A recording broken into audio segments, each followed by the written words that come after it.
ADCs, while the others have spent the stone on a tower. So I think that was the right approach right way to play the map, and I had good success with that in the tournament. So like that's funny though, because I figured that out in the venue when I was there, just by thinking. So yeah, it might make sense. Maybe Neely was like bringing up, guys, we haven't played enough Bohemians. We have to try Bohemians, and then Doubt and Tado may have tried it, and then I came in and tried it as well, and we kind of just figured it out. Why Bohemians though? They have some good bonuses that suits that map, and the Hufnitze, whatever they're called, are amazing. Talk about AoE4, please. Dude, I was busy obviously over the weekend. The only thing I saw of the AoE4 was like 10 minutes of lyrics streamed. I don't have any feedback or input to give on the AoE4 because I was not able to watch or play obviously at all. I do not understand the timing of that. The servers struggled because AoE4 and AoE2 have, I think they're using the same servers.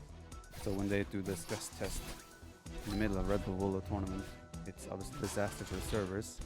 And all the big AoE2 streamers are in the castle. Why are you doing it at the same weekend? You're even a sponsor of the tournament. I didn't get that at all. Jordan had a great performance. He went through Doubt on second day, I think. That put Doubt in a rough spot though. That was 0-2 after second day. That was scary for him. Yeah, I beat Hera day 2. Obviously felt good. Bohemian strat was cool. I feel like I should have won the Frigid Lake as well. It was a bit messy. Had some nice quick balls though. Enjoyed that. And I still felt like I was playing good, so that was obviously nice.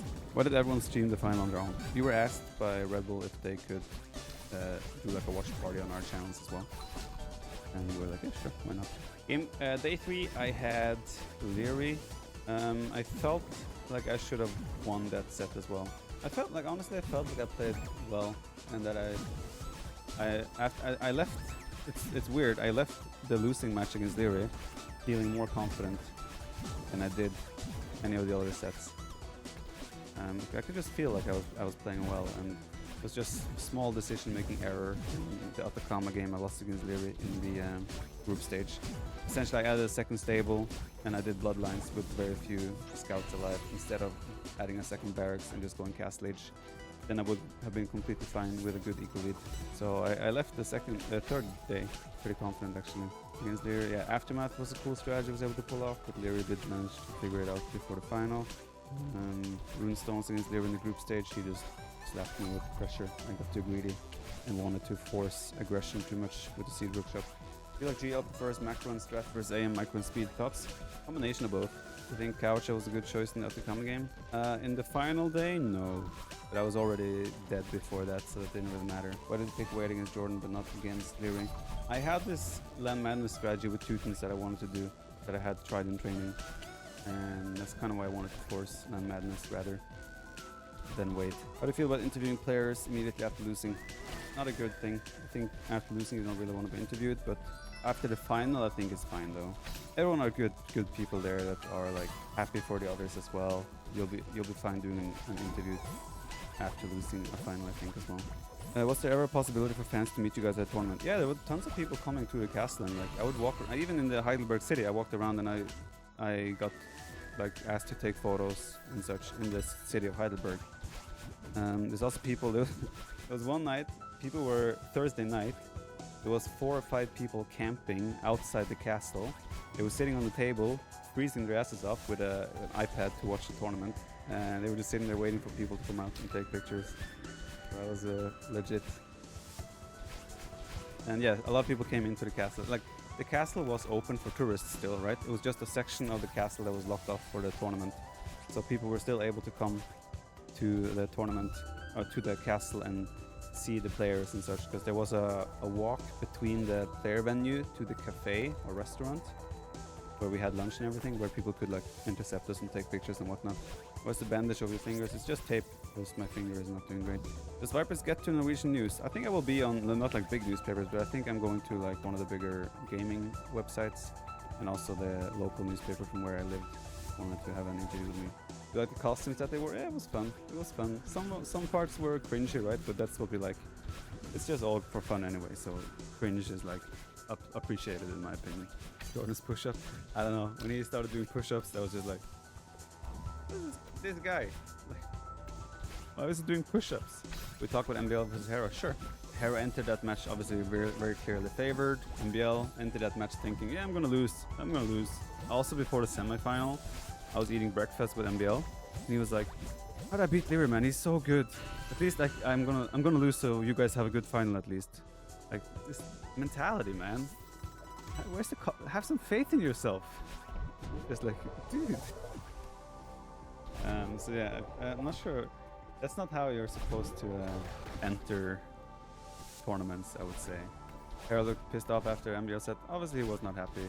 He obviously went over and congratulated MBL, and then he just went off to have like cool down and like get over it. Coming to a tournament like this, expecting to compete for the title, and then going out in round of 8 as a favorite, it's obviously you just need some time to cool off after that. Hera's a bad loser? Absolutely not. Hera congratulated MBL, and then he left the venue a little bit just to like. I would have done the same, I think. I would have congratulated my opponent. I would have then just wanted to walk off a little bit from the castle and just like get some fresh air and walk around for 5-10 minutes and then come back. Yeah, no, Hera took the loss really well. We predicted MBL to win. Let's pretend I was serious when I said that, yes. No, but yeah, Hera when going up 2-0, most of us were thinking, yeah, it's over. Let's go next. But then MBL won one game. And then the second game was like back and forth, and I was like, dude, MBL's actually winning this game at one point. And we went to 2-2, and then game 3 also was so back and forth and so close. Like, I was on the edge of my seat watching those matches. And I rarely get very excited watching the series, but MBL Hera series got me that was really cool. And I really enjoyed that. MBL got a standing ovation from all the players and everyone in the players lounge. MBL's girlfriend was there as well, so it was nice to see. She was really nervous on his behalf. Can you hear the caster when playing? No, you cannot. I know some players said they could, but I always had my volume so high. And I also had white noise with my in-ears, so I could not hear anything. Just wanted to ask, is there any footage of that cheering for MBL? I don't think so. Maybe Red Bull recorded something, but I don't know. We're thinking of game 3, Doubt versus Taro. Doubt plays godly one game and silly mistakes next game. Yeah. Honestly, I was cheering for Doubt in that matchup because I wanted Doubt to still have a chance to win. But of course, that could also mean that Tato could have been eliminated. So it was like hard to like decide what you want. Shows the trophy. I did show it earlier. Red Bull trophy. It's quite large. Got the trebuchet. That's nice. Whoa! Standing ovation. Look at this. Thank you guys. Thank you. Appreciate it. But yeah, MBL winning the match was super hype. Really happy for him that he got that he put in that type of performance. I was hoping that would just like give you some confidence, but then it's like, it doesn't matter, I'm gonna lose to Leary anyway. It's like, come on, man. It's the confidence. I don't really think there was any other massive upsets. Something else that was super exciting was because Tato was depending on Celeste to beat Winchester on the final day to go through. So if Winchester would have beat Celeste in the final, like on day 4, then Tato would have been out. So that was also crazy games. Because Winchester went up 1-0, and then Celeste made a comeback and won 2-1. So that was pretty sick as well. Was Red Bull actively there? Yeah. Also, a lot of people are talking about the whole Debbie saying that Lear would win. Some people are giving her shit for that, like legit shit, for not just automatically saying that I should win. Who cares? As if she's like a bad girlfriend just for saying that Leary might win. Such nonsense. It was funny for sure. When I heard about that, it was like, no. Couch for her tonight. That's all I can say. But no. Obviously, I don't mind. Leary has won 2 out of 4 editions. It makes sense. She can think that he will win, right? But the best costume? Oof, Nilly, of course. Opinions on Mapu. Dude, Mapu, what a beast, man. He didn't take a single break. He was observing every single game, and every single game was pretty much spot on. What a redemption arc for him, right? From the first Red Bulls, where the neutral observer was not appreciated, suddenly just nailing it. The observing was absolutely spot on. Fantastic. Mapu for Mapu, indeed. 1000T90 and Dave. Good guys. Cool guys. How do you feel about your never defeated LAN 1-1 streak after winning Red Bull? True. I didn't think about that. But yeah, I keep my streak going with LAN victories. I think you sometimes GG too early. I think you did it in the finals. 2, is it because I don't have the vision of a pro player? Do you agree with me? I think I'm very good at resigning when I'm dead and not. There's been, of course, the occasion throughout my career where I have resigned early a few times, but I think I don't resign really, no. Did the whole GL team get behind you and prepare for the final set versus Leary?